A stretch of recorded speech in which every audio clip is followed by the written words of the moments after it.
सबको जय सुखी। फिर एक बार मैं आप सभी लोगों का हार्दिक स्वागत करता हूं प्रभु का जीवंत वचनों को सुनने के लिए। और आज के दिन में मैं वचन को लेकर आया हूं, भक्त नहीं शिष्य बनाओ, भक्त नहीं शिष्य बनाओ। इस विषय को लेकर हम लोग मनन चिंतन करेंगे। और इस विषय को लेकर मनन चिंतन करने के लिए बाइबल में से मैंने प्रसंग लिया है, मत्ती के द्वारा रचित सुसमाचार अध्याय 28 पद संख्या 18 और 19।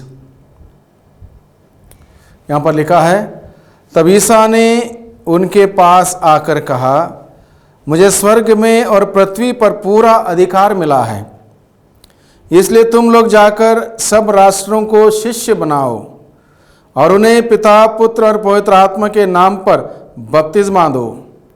मैंने तुम्हें जो जो आदेश दिया है तुम लोग उनका पालन करना, उन्हें सिखलाओ और याद रखो, मैं संसार के अंत तक सदा तुम्हारे साथ हूँ। इस प्रसंग को लेकर भाइयों बहनों आज के दिन में हम लोग मनन चिंतन करें। प्रभु यीशु ने अपने शिष्यों को अपने पास बुलाकर क्या कहा? मुझे स्वर्ग में और पृथ्वी पर पूरा अधिकार मिला है। स्वर्ग में और पृथ्वी पर पूरा अधिकार मिला है, सारा अधिकार प्रभु यीशु का है। इसलिए तुम लोग जाकर सब राष्ट्रों को शिष्य बनाओ और उन्हें पिता, पुत्र और पवित्र आत्मा के नाम पर बपतिस्मा दो। प्रभु का आदेश क्या है हम सभी लोगों के लिए, उनके अनुयायियों के लिए? क्या आदेश है? सभी राष्ट्रों को प्रभु के शिष्य बनाने का आदेश है। और प्रभु ने आदेश क्यों दिया?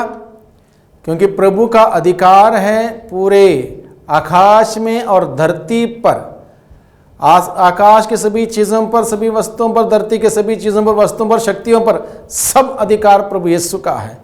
यीशु ने इस बात को कही है। इसलिए प्रभु ने कहा, जाओ सभी राष्ट्रों को यीशु के शिष्य बनाने की जिम्मेदारी मुझे और आपको दी है। इसलिए आज के दिन में विषय मैंने लिया है, भक्त नहीं बल्कि शिष्य बने। भक्त नहीं बल्कि शिष्य बने। और आज के दिन में इस वक्त हम सबसे पहले हम स्वयं पर इस वचन को लागू करके देखें, क्या मैं प्रभु का भक्त हूं या फिर मैं प्रभु का शिष्य हूं? कभी भक्त कभी शिष्य, ऐसा नहीं हो सकता। क्या मैं प्रभु का भक्त हूं और क्या मैं प्रभु का शिष्य हूं? क्या हूं मैं? स्पष्ट करें अपनी भूमिका, अपना रोल हम स्पष्ट तरीके से समझ लें। मैं क्या प्रभु का भक्त हूं या फिर मैं क्या प्रभु का शिष्य हूं? जब मैं स्वयं प्रभु का शिष्य नहीं हूं, दूसरों का कहां से शिष्य बनाऊंगा? यह हो नहीं सकता। स्वयं मैं प्रभु का भक्त हूं और दूसरों का शिष्य बनाऊं, यह नहीं हो सकता। तो सबसे पहले अगर मुझे प्रभु ने जिम्मेदारी दी है, जाओ सभी राष्ट्रों को, जाओ राष्ट्रों के बीच में जाओ और सभी लोगों को मेरा शिष्य बनाओ, यह आदेश अगर प्रभु ने मुझे दिया है, सबसे पहले मुझे प्रभु का शिष्य बनना जरूरी है, तभी मैं दूसरों का प्रभु का शिष्य बना सकता हूं। अब यह बात समझ लें हम लोग, भक्त कौन है, शिष्य कौन है? भक्त वो है जो वक्त पे आता है। किसके वक्त पे? खुद के वक्त पर। उसका खुद का वक्त कब आता है? जब उसके जीवन में बीमारी आ गई, घर में कुछ परेशानी हो गई, कुछ भी सही चल नहीं रहा घर में, कोई संकट आ गया, ये उसका वक्त है। उस वक्त वह क्या करता है? उसको प्रभु की याद आती है, प्रभु के पास आके रोता है, बिलखता है, प्रभु मुझे बचाइए। और उसके बाद आपको पता है वक्त किस किस प्रकार से रोता बिलखता प्रार्थना करता, उस वक्त वो घुटने टेकने के लिए भी तैयार है, हाथ जोड़ने के लिए भी तैयार है, मत्था टेकने के लिए भी तैयार है, कुछ भी करने के लिए तैयार है, क्योंकि वो उसका वक्त है। उसका वक्त बुरा है उस वक्त। अब बुरे वक्त में वक्त बन के आएगा, बुरे वक्त में वक्त बन के प्रभु के पास आएगा, गिड़गिड़ाएगा, रोएगा, प्रार्थना करेगा।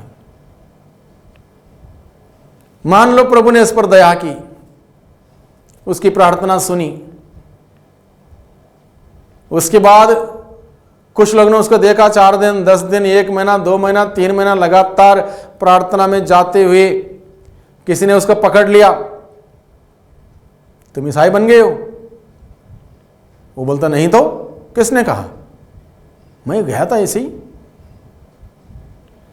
डरता है वो, क्योंकि वो भक्त है, उसका काम हो गया, वक्त पे आ गया और वक्त पे उसने रोया धोया गिड़गिड़ाया, हाथ पैर उठाए और प्रभु ने उसकी प्रार्थना सुनी, उसका काम हो गया, वक्त पे आया, उसका काम हो गया, निकल गया।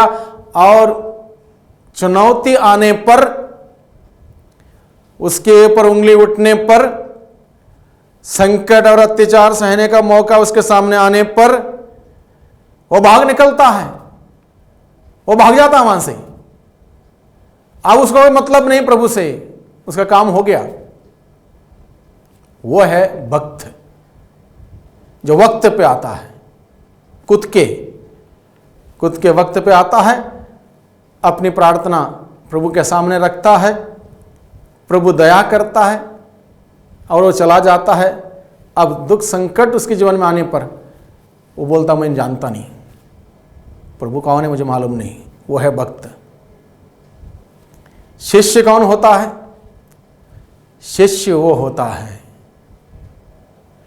जो हमेशा प्रभु के साथ जुड़ा रहता है, विश्वास से, श्रद्धा से, भक्ति से, आस्था से जुड़ा रहता है, प्रभु का जीवन अपने जीवन में उतारता है, प्रभु का स्वभाव और मनोभाव का धारण करता है, अपने जीवन के द्वारा प्रभु की महिमा करने का प्रयास करता है। सुख में भी वो प्रभु के साथ जुड़ा है, दुख में भी प्रभु के साथ जुड़ा है।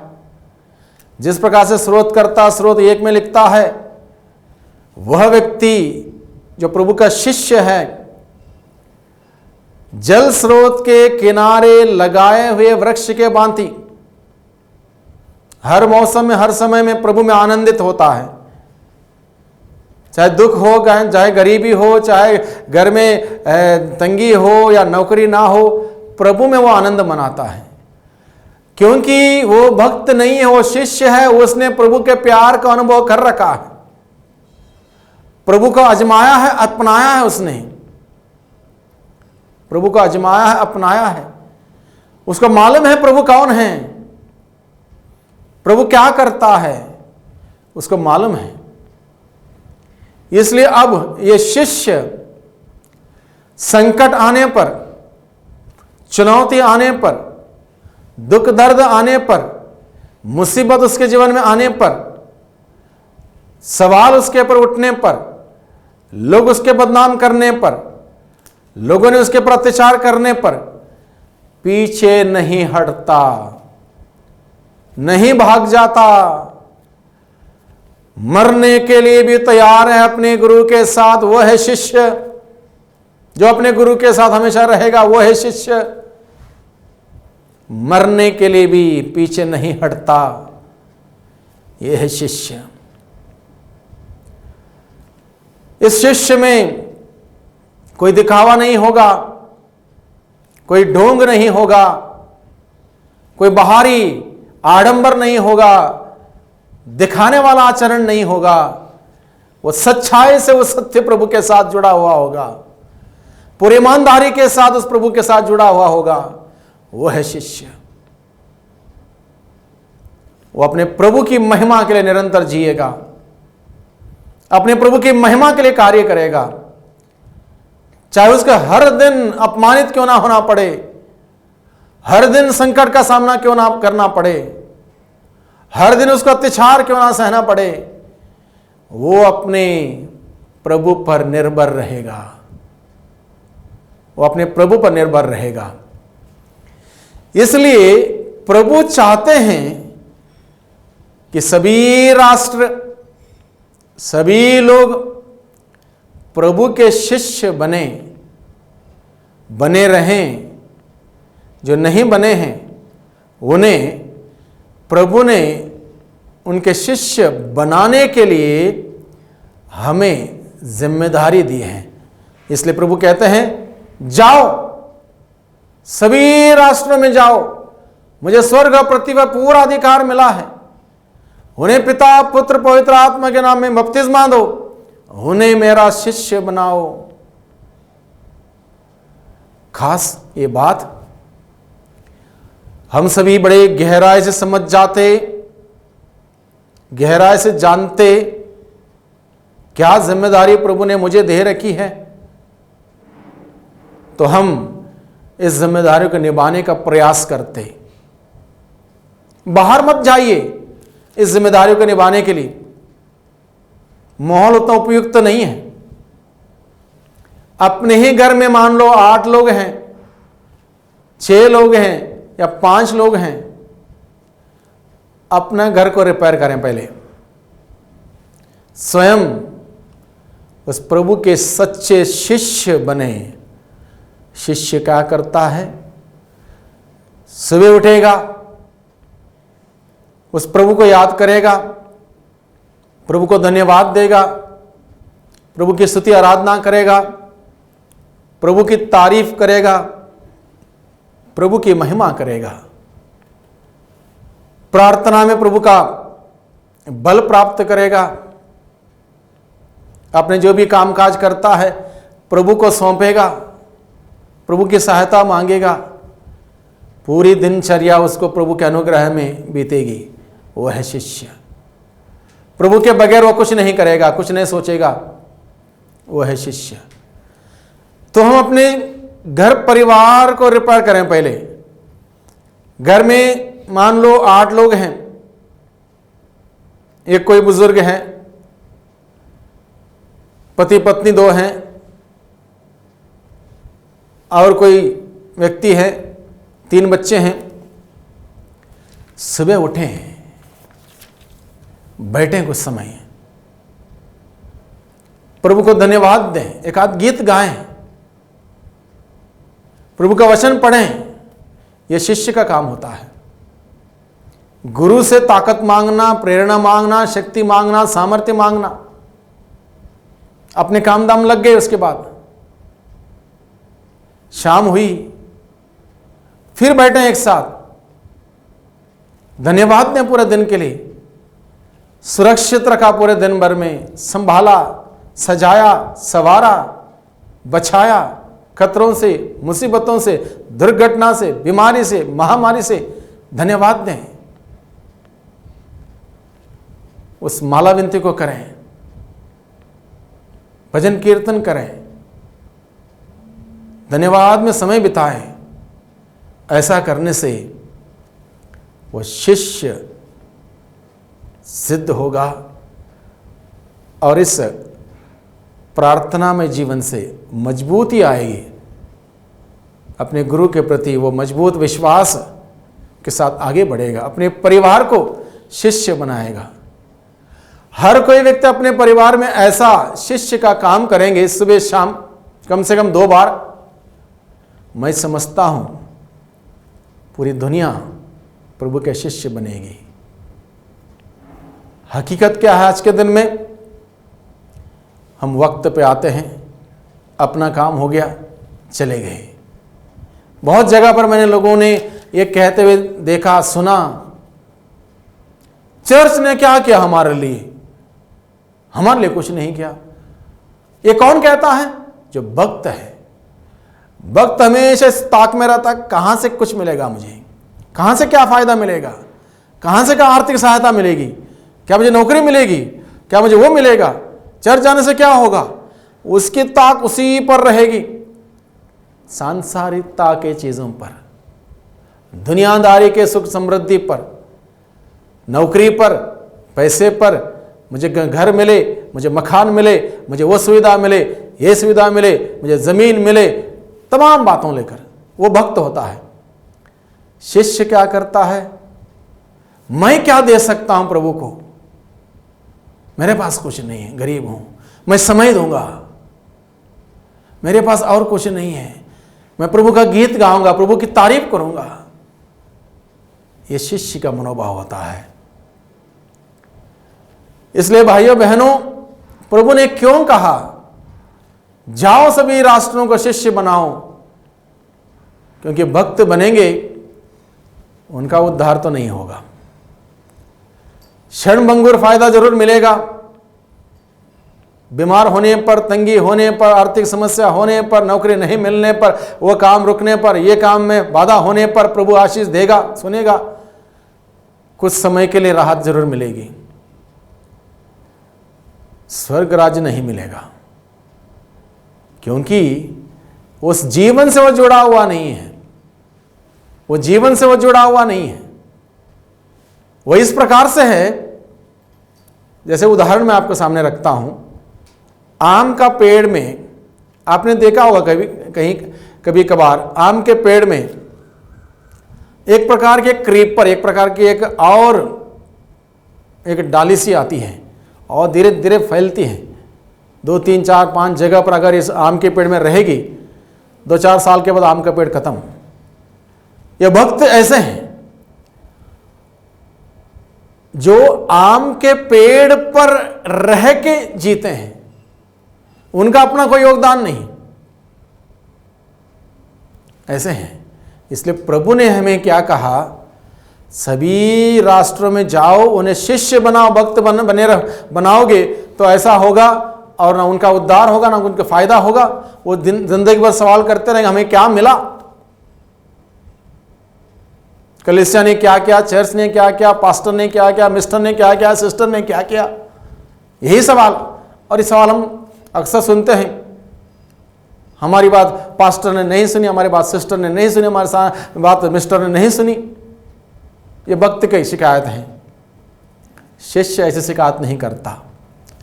शिष्य हमेशा सोचता है मैं क्या करूं प्रभु के लिए, और कुछ नया क्या करूं मैं प्रभु के लिए, किस प्रकार से मैं सेवा करूं प्रभु की, ये सोचता है। और ऐसे लोगों को प्रभु चाहता है। इसलिए प्रभु ने कहा जाओ सभी राष्ट्र में जाओ, उन्हें शिष्य बनाओ, पिता पुत्र पवित्र आत्मा के नाम से उन्हें बपतिस्मा दो। शिष्य बनाओ, उसके बाद बपतिस्मा दो। बहुत जगह पर क्या किया, शिष्य बनाए नहीं, बपतिस्मा दिया, अब मुश्किल हो गया। बहुत जगह पर शिष्य बनाए बगैर बपतिस्मा तो दिया, अब वो सवाल कर रहे हैं आपने कुछ नहीं किया, आपने कुछ नहीं दिया, हमारा घर ठीक नहीं है, हमारे पास पैसे नहीं है, हमारे पास नौकरी नहीं है। तो इनका रिपेयरिंग भी चलता रहेगा, कभी शिष्य बनेंगे नहीं। इसलिए प्रभु की बातों पर चलें।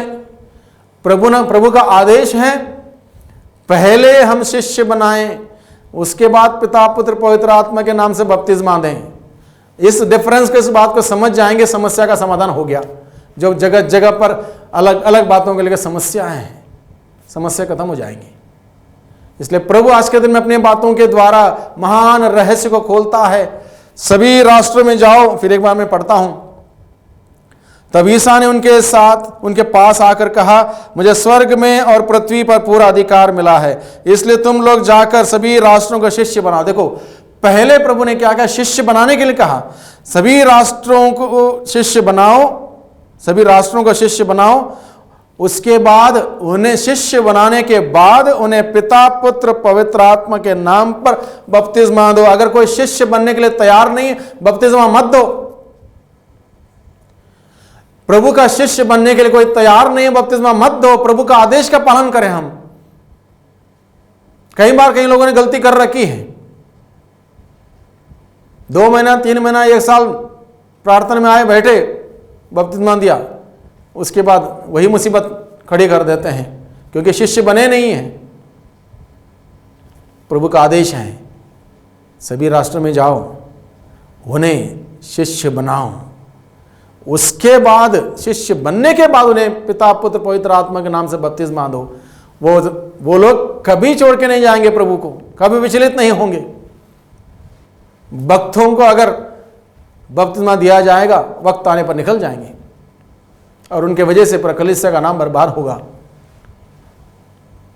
प्रभु हमें सिखाता आज के दिन में अपने लिए संदेश को ग्रहण करें, हम शिष्य बने, प्रभु के शिष्य बने, सच्चे शिष्य बने, जो प्रभु के लिए मरने तक तैयार है, किसी भी त्याग तपस्या करने के लिए तैयार है, किसी प्रकार का बलिदान चढ़ाने के लिए तैयार है।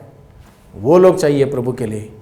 प्रभु का राज्य का प्रचार प्रसार तब होगा जब हम सभी प्रभु के सच्चे शिष्य होंगे। प्रभु से हम आज के दिन में प्रार्थना करें, प्रभु मुझे सच्चा शिष्य बनाइए। पिता और पुत्र और पवित्र आत्मा के नाम पर आमीन।